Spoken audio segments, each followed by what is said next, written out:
Hello and good morning everyone. आज हेर्नु त यो हाम्रो चौपई डाँडाको हालत हेर्नु त हाम्रो बमगार्ड युवा क्लबको भाइहरू र हामी मिलेर बनाएको होइन।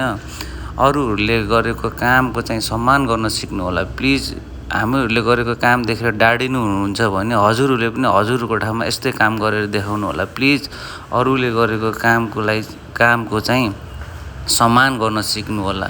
आफूहरूले गर्न सक्नुहुन्न भने काम गरेको मान्छेले यस्तो राम्रो काम गर्यो भने सम्मान गर्न सिक्नु होला कृपया प्लिज। यति मोटो हाँगा कतिजना मिलेर भाँच्नु भयो होला है। हेर्नु त यस्तो काम चाहिँ नगर्नु होला। चौपरीमा आउनु, रमाइलो गर्नुहोस्, बस्नुहोस् होइन। हजुरहरूले ल्याएको फोहोरहरू चाहिँ गार्बेज बनाइरहेको छौँ, गार्बेजमा राखेर बालिदिनुहोस् होइन। हामीहरूले हेर्नु त यति दुःख गरेर 3 महिना लाएर बनाएको हामीले चौपई डाँडामा ट्री हाउस छ होइन। हाम्रो बमगार्ड युवा क्लबको भाइहरूले बनाएको चौपई डाँडा। कृपया प्लिज चौपई डाँडामा आएर पिठाइ गर्नुहुन्छ भने चौपई डाँडामा नआइदिनु होला।